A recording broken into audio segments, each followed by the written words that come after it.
പുതിയൊരു വീഡിയോയിലേക്ക് എല്ലാ വിദ്യാർത്ഥികൾക്കും സ്വാഗതം. ഈ വീഡിയോയിൽ ഇന്ന് നമ്മൾ ഡിസ്കസ് ചെയ്യുന്നത് കഴിഞ്ഞ വീഡിയോയുടെ തുടർച്ചയായിക്കൊണ്ട്, അതായത് കഴിഞ്ഞ ലക്കത്തിൽ നമ്മൾ ഇൻഫോർമൽ ഓർഗനൈസേഷൻ എന്നതിൻ്റെ മീനിങ്, ഡെഫിനേഷൻ, ഫീച്ചേഴ്സ് ഇത്തരം കാര്യങ്ങൾ വളരെ ഡീറ്റെയിൽ ആയിട്ട് ഡിസ്കസ് ചെയ്യേണ്ടായി. അതിൻ്റെ തുടർച്ചയായിക്കൊണ്ട് ഇന്ന് നമ്മൾ ഡിസ്കസ് ചെയ്യാൻ പോകുന്നത് advantages and limitations of informal organisation എന്നതാണ്. നമുക്ക് ടോപ്പിക്കിലേക്ക് കടക്കാം. Advantages of informal organisation. Advantages അതായത് നേട്ടം. ഇൻഫോർമൽ ഓർഗനൈസേഷൻ്റെ നേട്ടങ്ങൾ എന്തൊക്കെയാണ്? മെറിറ്റ്സ്, ബെനഫിറ്റ്സ്, യൂസസ്, നീഡ്സ് എന്ന പല പേരുകളിലും ഇത് അറിയപ്പെടാറുണ്ട്. ഒരു first benefit, first merit, speedy communication അതായത് വേഗത്തിലുള്ള പെട്ടെന്നുള്ള ആശയവിനിമയ സൗകര്യം, പെട്ടെന്നുള്ള ആശയവിനിമയം. Since scalar chain is not followed, അതായത് സ്കേലാർ ചെയിൻ കമ്മ്യൂണിക്കേഷന് സ്കേലാർ ചെയിൻ പ്രിൻസിപ്പിൾ ഫോളോ ചെയ്യുന്നില്ലാത്തതിനാൽ ദ ഇൻഫോർമൽ ഓർഗനൈസേഷൻ ലീഡ്സ്, അതായത് ഇൻഫോർമൽ ഓർഗനൈസേഷൻ കൊണ്ടെത്തിക്കുന്നു, അതിൽ സാധിക്കുന്നു faster spread of information as well as quick feedback. അതായത് ഇൻഫോർമൽ ഓർഗനൈസേഷൻ സ്ട്രക്ചറിൽ, അനൗപചാരിക സംഘടനകളിൽ സ്കേലാർ ചെയിൻ പ്രിൻസിപ്പിൾ ഫോളോ ചെയ്യുന്ന കമ്മ്യൂണിക്കേഷന് സ്കേലാർ ചെയിൻ പ്രിൻസിപ്പിൾ ഫോളോ ചെയ്യുന്നില്ല. അതുകൊണ്ട് തന്നെ അത്തരം ഓർഗനൈസേഷൻ, അനൗപചാരിക സംഘടനകളിൽ ഇൻഫർമേഷൻ പെട്ടെന്ന് സ്പ്രെഡാവും, പെട്ടെന്ന് പാസ് ചെയ്യും, അതിൻ്റെ ഫീഡ്ബാക്കും പെട്ടെന്ന് ലഭിക്കും, അതിൻ്റെ മറുപടിയും പെട്ടെന്ന് ലഭിക്കും. Second one, fulfils social needs, സാമൂഹിക ആവശ്യങ്ങൾ നിറവേറ്റുന്നു, പൂർത്തീകരിക്കുന്നു. Informal organisation helps to fulfil the social needs of people. Informal organisation ജനങ്ങളുടെ സോഷ്യൽ നീഡ്സ്, സാമൂഹിക ആവശ്യങ്ങൾ പൂർത്തീകരിക്കുന്നതിന് സഹായിക്കുന്നു. It provides them a sense of belonging and a sense of security. Informal organisation, അവർ ഏത് ഒരു ഗ്രൂപ്പിലാണ്, ഇൻഫോർമൽ ഓർഗനൈസേഷനിലാണോ അവർ മെമ്പറായിട്ടുള്ളത്, അംഗമായിട്ടുള്ളത്, ആ ഓർഗനൈസേഷനിലൂടെ അവർക്ക് എന്താണ്, ഒരു ബിലോങ്ങിങ്നെസ്സും സെക്യൂരിറ്റിയും അവർക്ക് അനുഭവപ്പെടുന്നു. Third one, support to formal organisation, അതായത് ചില സമയങ്ങളിൽ ഔപചാരിക സംഘടനയ്ക്ക് സഹായകമായ രീതിയിൽ സപ്പോർട്ടായിട്ട് പ്രവർത്തിക്കുന്നു. ഓർ പ്രൊവൈഡ്സ് ആക്യുറേറ്റ് ഫീഡ്ബാക്ക്, അല്ലെങ്കിൽ കൃത്യമായ ഫീഡ്ബാക്ക് ലഭ്യമാക്കുന്നു. അതായത് informal organisation meats the short Cummings of formal organisation. പല സമയങ്ങളിലും ഔപചാരിക സംഘടനയുടെ പല പോരായ്മകളും, ഷോർട്ട് കമ്മിങ്സും പരിഹരിക്കാൻ, മീറ്റ് ചെയ്യാൻ അനൗപചാരിക സംഘടനകൾക്ക് സാധിക്കാറുണ്ട്.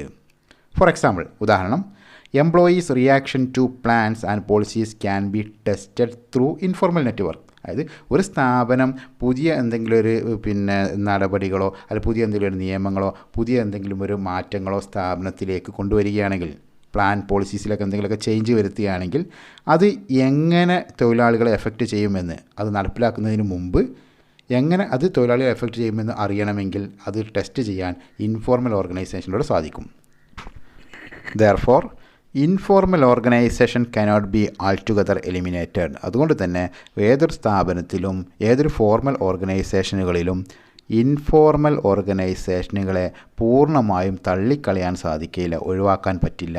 അതുകൊണ്ട് പല നേട്ടങ്ങളും ഉണ്ട് എന്നർത്ഥം. Fourth point, promote social and cultural values. സാമൂഹിക സാംസ്കാരിക മൂല്യങ്ങളെല്ലാം പ്രൊമോട്ട് ചെയ്യുന്നു, പ്രോത്സാഹിപ്പിക്കുന്നു. Members of informal organisation share common thoughts, social and cultural beliefs. അനൗപചാരിക സംഘടനയിലെ മെമ്പർമാർക്കിടയിൽ അവിടെ കോമൺ ആയിട്ടുള്ള പൊതുവായിട്ടുള്ള ചിന്തകളും സാമൂഹിക സാംസ്കാരിക വാല്യൂസും ബിലീഫ്സും തോട്ട്സും എല്ലാം പരസ്പരം ഷെയർ ചെയ്യപ്പെടുന്നു, പ്രൊമോട്ട് ചെയ്യപ്പെടുന്നു. Fifth point, relief to top managers. ഉന്നതതല മാനേജർമാർക്ക് ഒരു ആശ്വാസകരമാണ്, സഹായകരമാണ്.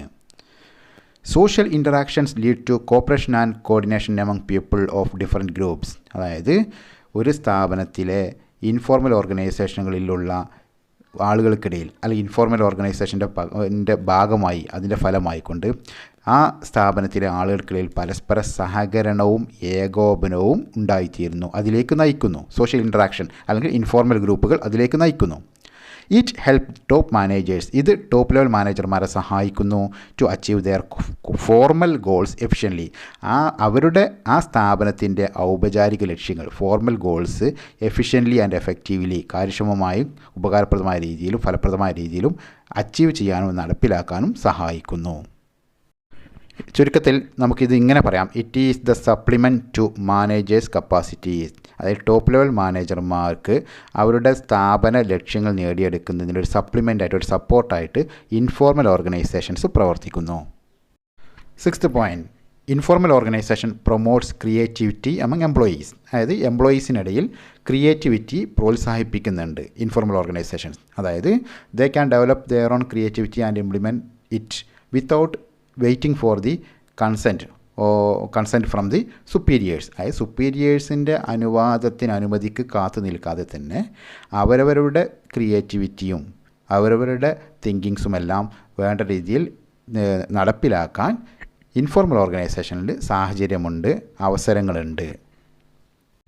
7th point, work related problems. അതായത് വർക്കുമായി ബന്ധപ്പെട്ട പല പ്രോബ്ലംസും സോൾവ് ചെയ്യാൻ ഇൻഫോർമൽ ഓർഗനൈസേഷൻസ് ആ ഇൻഫോർമൽ ഓർഗനൈസേഷനെയും അതുപോലെ തന്നെ അതിൻ്റെ ഫോർമൽ ഓർഗനൈസേഷനെയും ടോപ്പ് ലെവൽ മാനേജേഴ്സിനെയും എല്ലാം സഹായിക്കുന്നുണ്ട്. അപ്പോൾ സ്ഥാപനത്തിലെ മൊത്തത്തിലുള്ള വർക്ക് റിലേറ്റഡ് പ്രോബ്ലംസ് സോൾവ് ചെയ്യാൻ സഹായിക്കുന്നു. ആൻഡ് 8th one, 8ാമത്തത്, helps to fulfil organisational objectives. അതായത് മുകളിൽ പറഞ്ഞ 7 അഡ്വാൻറ്റേജസ് നമ്മൾ പറഞ്ഞു. ഇത്തരം കാരണങ്ങളാൽ തന്നെ സ്ഥാപനത്തിൻ്റെ മൊത്തത്തിലുള്ള ഒബ്ജക്റ്റീവ്സ്, സ്ഥാപന ലക്ഷ്യങ്ങൾ നേടിയെടുക്കുന്നതിന് വിവിധ തരത്തിൽ ഇൻഫോർമൽ ഓർഗനൈസേഷൻസ് സഹായിക്കുന്നു. ചുരുക്കത്തിൽ നമ്മൾ ഇൻഫോർമൽ ഓർഗനൈസേഷൻ്റെ 8 അഡ്വാൻറ്റേജസുകൾ നമ്മൾ ഡിസ്കസ് ചെയ്യേണ്ടായി. അതിൽ നമുക്ക് മനസ്സിലാക്കാൻ സാധിക്കുന്നത്, ഒരു സ്ഥാപനത്തിന് അതിൻ്റെ ഫോർമൽ ഓർഗനൈസേഷന് പോലെ തന്നെ ഒഴിച്ചുകൂടാൻ പറ്റാത്ത ഒരു കാര്യമാണ് ഇൻഫോർമൽ ഓർഗനൈസേഷനും. അതായത് ഇൻഫോർമൽ ഓർഗനൈസേഷൻ ഒരു സ്ഥാപനത്തെ പലതരത്തിൽ സഹായിക്കുന്നുണ്ട്, സ്വാധീനിക്കുന്നുണ്ട്. അതുകൊണ്ട് തന്നെ ഒരു സ്ഥാപനത്തിൽ ഇൻഫോർമൽ ഓർഗനൈസേഷൻ എന്നുള്ളത് ഒഴിച്ചുകൂടാൻ പറ്റാത്തതാണ്, ഒഴിവാക്കാൻ പറ്റാത്തതാണ്. അത് വളരെ പ്രധാനപ്പെട്ടതാണ്. ഇതിവിടെ ശ്രദ്ധിക്കണമെന്ന് വെച്ചാൽ ഇങ്ങനെ ഒരു ചോദ്യം പല പരീക്ഷയ്ക്കും ചോദിക്കാറുണ്ട്. അതായത് ഫോർമൽ ഓർഗനൈസേഷൻ പോലെ ഇൻഫോർമൽ ഓർഗനൈസേഷൻ ഒരു സ്ഥാപനത്തിന് അനിവാര്യമാണ്, അനുയോജ്യമാണ്, ആവശ്യമാണ്, ഇതിനോട് നിങ്ങൾ യോജിക്കുന്നുണ്ടോ എന്ന് ചോദിക്കാറുണ്ട്. അപ്പോൾ അത്തരം ചോദ്യങ്ങൾ നമ്മൾ അടുത്തൊരു ലക്കത്തിൽ നമ്മൾ ഈ ടോപ്പിക്കുമായി ബന്ധപ്പെട്ട പ്രീവിയസ് ഇയർ ക്വസ്റ്റ്യൻസ് മാത്രം ഡിസ്കസ് ചെയ്യുന്നുണ്ട്. പല ടേമിൽ പല സെൻറ്റൻസിലായിട്ട് ചോദ്യങ്ങൾ പല ക്വസ്റ്റ്യൻ പേപ്പറിലും ചോദിച്ചിട്ടുണ്ട്. അപ്പോൾ അതൊക്കെ ഒന്ന് നമുക്ക് പരിചയപ്പെടാനുണ്ട്. അപ്പോൾ അവിടെ നമ്മൾ ഡിസ്കസ് ചെയ്യുന്നുണ്ട്. അപ്പോൾ ചുരുക്കത്തിൽ ഒരു സ്ഥാപനത്തിന് ഫോർമൽ ഓർഗനൈസേഷൻ പോലെ തന്നെ ഒഴിച്ചുകൂടാൻ പറ്റാത്തതാണ് ഇൻഫോർമൽ ഓർഗനൈസേഷനും എന്ന് നമുക്ക് പറയാൻ സാധിക്കും. Okay, then now we are going to discuss about the disadvantages or limitations or demerits or drawbacks of informal organization. അല്ലെങ്കിൽ ആർഗ്യുമെൻറ്റ്സ് എഗെയിൻസ്റ്റ് ഇൻഫോർമൽ ഓർഗനൈസേഷൻ. അതായത് ഇൻഫോർമൽ ഓർഗനൈസേഷൻ്റെ പോരായ്മകൾ, കോട്ടങ്ങൾ, ദോഷങ്ങൾ, അതുപോലെ തന്നെ ഇൻഫോർമൽ ഓർഗനൈസേഷന് എതിരായിട്ടുള്ള അതിനെതിരെ നെഗറ്റീവായിട്ടുള്ള വാദഗതികൾ എന്തൊക്കെയാണ്? First one, spread of rumours. അതായത് തെറ്റായ വാർത്തകളുടെ വ്യാപനം, റൂമറുകൾ വ്യാപിക്കുക. അതായത് ഡിഫിക്കൽട്ടി ടു ഫിക്സ് റെസ്പോൺസിബിലിറ്റി. അതിന് മറ്റൊരു പോയിൻറ്റും ആയിട്ട് പറയാനുണ്ട്, റെസ്പോൺസിബിലിറ്റി ഫിക്സ് ചെയ്യാൻ ബുദ്ധിമുട്ടാണ്. വാർത്തകളുടെ ഉറവിടം കണ്ടെത്തുക എന്നുള്ളത് ബുദ്ധിമുട്ടാണ്. That is since scalar chain is not followed. അതായത് കമ്മ്യൂണിക്കേഷൻ ഫ്ലോയ്ക്ക് സ്കേലാർ ചെയിൻ പ്രിൻസിപ്പിൾ ഫോളോ ചെയ്യാതിരിക്കുന്നതിനാൽ the informal organisation may create, അതായത് അനൗപചാരിക സംഘടനകൾ ഉണ്ടാക്കിയേക്കാം. അനൗപചാരിക സംഘടനകൾ സ്കേലാർ ചെയിൻ പ്രിൻസിപ്പിൾ ഫോളോ ചെയ്യാത്തതിനാൽ അവർ ഉണ്ടാക്കിയേക്കാം റൂമേഴ്സ്, തെറ്റായ വാർത്തകളിലേക്ക് അവർ നയിച്ചേക്കാം ഇൻ ദ ഓർഗനൈസേഷൻ, മൊത്തത്തിലുള്ള ആ സ്ഥാപനത്തിൽ. അപ്പോൾ ഒരു സ്ഥാപനത്തിൽ ഇൻഫോർമൽ ഓർഗനൈസേഷൻസിൽ സ്കേലാർ ചെയിൻ പ്രിൻസിപ്പിൾ ഫോളോ ചെയ്യാത്തതിനാൽ പല തെറ്റായ വാർത്തകളും ആ സ്ഥാപനത്തിൽ മൊത്തത്തിൽ സ്പ്രെഡ് ചെയ്യാൻ കാരണമായേക്കാം. It is very difficult to trace the origin of rumours. അതുകൊണ്ട് തന്നെ അത്തരം തെറ്റായ വാർത്തകൾ, റൂമറുകളുടെ തുടക്കം എവിടെ നിന്നാണെന്ന് ട്രേസ് ചെയ്യാൻ, കണ്ടെത്താൻ വളരെ ബുദ്ധിമുട്ടാണ്. And hence the fixation of responsibility is not possible. അതുപോലെ തന്നെ അതിൻ്റെ ആ റൂമറുകളുടെ, ആ വാർത്തകളുടെ റെസ്പോൺസിബിലിറ്റി, ഉത്തരവാദിത്വം ഫിക്സ് ചെയ്യുക, തീരുമാനിക്കാൻ, നിശ്ചയിക്കുക എന്നുള്ളതും ബുദ്ധിമുട്ടാണ്. അത് സാധ്യമല്ല. നോട്ട് പോസിബിൾ, അത് സാധ്യമല്ല. Okay, then second limitation of informal organization. Restricts growth, അതായത് വളർച്ചയെ തടസ്സപ്പെടുത്തുന്നു, സ്ഥാപനത്തിൻ്റെ വളർച്ചയ്ക്ക് തടസ്സമാകുന്നു. If informal group is strong, അതായത് ഏതൊരു സ്ഥാപനത്തിലും അനൗപചാരിക സംഘടന ശക്തിയുള്ളതാണ് എങ്കിൽ, സ്ട്രോങ് ആണ് എങ്കിൽ, ദേ മേ ഒപ്പോസ്, അവർ എതിർക്കും ചേഞ്ചസ് ഇൻ ദ ഓർഗനൈസേഷൻ, അതായത് ഒരു സ്ഥാപനം ആ സ്ഥാപനത്തിൻ്റെ നല്ലതിന് വേണ്ടിയിട്ട് കൊണ്ടുവരുന്ന എന്ത് കാര്യങ്ങളും മാറ്റങ്ങളും, ചിലപ്പോൾ അത് തങ്ങൾക്ക് എതിരായേക്കാം, തങ്ങളുടെ താല്പര്യങ്ങൾക്ക് എതിരായേക്കാം എന്ന് തെറ്റിദ്ധരിച്ചുകൊണ്ടായേക്കാം. എന്തായാലും അത്തരത്തിൽ സ്ഥാപനാധികാരികൾ കൊണ്ടുവരുന്ന മാറ്റങ്ങളെ ഇവർ എതിർത്തേക്കാം. സച്ച് റെസിസ്റ്റൻസ്, അത്തരത്തിലുള്ള എതിർപ്പ്, ടു ചേഞ്ച്, മാറ്റത്തിനോടുള്ള അത്തരത്തിലുള്ള എതിർപ്പ്, may delay or resist growth, അത് സ്ഥാപനത്തിൽ തടസ്സങ്ങൾക്കും വളർച്ചയ്ക്കും വിഘാതമായേക്കാം, സ്ഥാപനത്തിലെ വളർച്ചയെ തടസ്സപ്പെടുത്തിയേക്കാം. Okay, third limitation, delay in taking decisions, തീരുമാനങ്ങൾ എടുക്കുന്നതിൽ താമസം വരുന്നു, അതായത് സ്ഥാപനത്തിലെ തീരുമാനങ്ങൾ എടുക്കുന്നതിൽ താമസം വരുന്നു. Opposing the decisions of superiors leads to delay decision making, അതായത് സുപ്പീരിയേഴ്സ് അല്ലെങ്കിൽ സ്ഥാപന അധികാരികൾ എടുക്കുന്ന തീരുമാനങ്ങളെ എല്ലാം എതിർക്കുക എന്നുള്ളത്, നമ്മൾ തൊട്ട് മുമ്പ് പറഞ്ഞു, എതിർക്കുക എന്നുള്ളത് തീരുമാനങ്ങൾ എടുക്കുന്നതിൽ, സ്ഥാപനത്തിൽ തീരുമാനങ്ങൾ എടുക്കുന്നതിന് വിഘാതമാകുന്നു, തടസ്സമാകുന്നു. Then fourth limitation, against organisational interest, അതായത് അനൗപചാരിക സംഘടനകൾ സ്ഥാപന താൽപ്പര്യങ്ങൾക്ക് എതിരായിരിക്കാം. Informal organisation gives more importance to satisfaction of individual interest, അതായത് അനൗപചാരിക സംഘടനകൾ കൂടുതലും പ്രാധാന്യം നൽകുന്നത്, സ്ട്രെസ് നൽകുന്നത്, ഫോക്കസ് നൽകുന്നത് വ്യക്തി താൽപ്പര്യങ്ങളുടെ പൂർത്തീകരണത്തിനാണ്, സാറ്റിസ്ഫാക്ഷൻ ഓഫ് ഇൻഡിവിജ്വൽ ഇൻട്രസ്റ്റിനാണ്, as compared to organisational interest, അതായത് സ്ഥാപന താല്പര്യങ്ങളുമായി താരതമ്യം ചെയ്യുമ്പോൾ.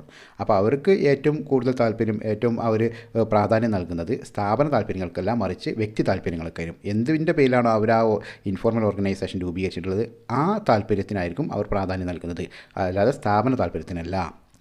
This can be harmful to the organisation, ഇത് മിക്കപ്പോഴും സ്ഥാപനത്തിൻ്റെ നിലനിൽപ്പിന് ദോഷകരമായേക്കാം. This can be harmful, this can be dangerous to the organisation, അത് സ്ഥാപനത്തിന് തന്നെ ഒരു അപകടകരമായ അവസ്ഥയിലേക്ക് എത്തിച്ചേക്കാം. Fifth one, no systematic working. No systematic working, ഒരു വ്യവസ്ഥാപിതമായ പ്രവർത്തനം ഇല്ല, സാധ്യമല്ല. Informal structure does not form a structure for smooth working of an organisation, അതായത് ഒരു സ്ഥാപനത്തിൻ്റെ നല്ല പ്രവർത്തനം, സ്മൂത്തായി വർക്കിംഗ്, എഫക്റ്റീവും എഫിഷ്യൻറ്റുമായി പ്രവർത്തിക്കുന്നതിനാവശ്യമായ ഒരു സ്ട്രക്ചർ, ഡെഫിനിറ്റ് സ്ട്രക്ചർ ഇൻഫോർമൽ ഓർഗനൈസേഷനുകൾ ഉണ്ടാക്കിയെടുക്കുന്നില്ല, രൂപീകരിക്കുന്നില്ല. അത് ഇൻഫോർമൽ ഓർഗനൈസേഷൻ്റെ ഭാഗമായി ഒരു ഡെഫിനിറ്റ്, ഒരു വ്യക്തമായ ഘടന ഉണ്ടായിത്തീരുന്നില്ല എന്നർത്ഥം. Sixth one, may bring negative results, പല സമയങ്ങളും നെഗറ്റീവ് ഫലങ്ങൾ കൊണ്ടുവന്നേക്കാം. If informal organisation oppose the policies and changes of management, അതായത് സാധാരണഗതിയിൽ അനൗപചാരിക സംഘടനകൾ ആ സ്ഥാപനത്തിൻ്റെ മൊത്തത്തിലുള്ള പോളിസികളെയും നയങ്ങളെയും തീരുമാനങ്ങളെയും എല്ലാം എതിർക്കുന്നതിനാൽ then it becomes very difficult to implement them in the organization. അപ്പോൾ അതിനാൽ ഇത്തരം പോളിസികളും നയങ്ങളും നിയമങ്ങളും മാറ്റങ്ങളുമെല്ലാം ആ സ്ഥാപനത്തിൽ നടപ്പിലാക്കുക എന്നുള്ളത് വളരെ ബുദ്ധിമുട്ടായി തീരുന്നു. അപ്പോൾ സ്ഥാപനം എന്താണ് ഉദ്ദേശിക്കുന്നത് അതിൻ്റെ നെഗറ്റീവ് എഫക്റ്റായി മാറുന്നു. എന്തോ നടപ്പിലാക്കാൻ ഉദ്ദേശിക്കുന്നുവോ അത് നടപ്പിലാക്കാൻ സാധിക്കാതെ വരുന്നു. മൊത്തത്തിൽ സ്ഥാപനത്തിൻ്റെ വളർച്ചയെ അത് ബാധിക്കുന്നു, വർക്കിങ്ങിനെ ബാധിക്കുന്നു, മൊത്തത്തിൽ സ്ഥാപനത്തെ മൊത്തത്തിൽ അത് ബാധിക്കുന്നു. ഓക്കെ, ഇനി നമ്മൾ കഴിഞ്ഞ 2 ലക്കങ്ങളിൽ ഡിസ്കസ് ചെയ്ത ഫോർമൽ ഓർഗനൈസേഷനെയും ഇൻഫോർമൽ ഓർഗനൈസേഷനെയും തമ്മിലൊരു താരതമ്യ പഠനം, അതായത് difference between formal and informal organisation എന്ന ടോപ്പിക്കുമായി അടുത്ത ലക്കത്തിൽ വീണ്ടും കാണാം. All the best.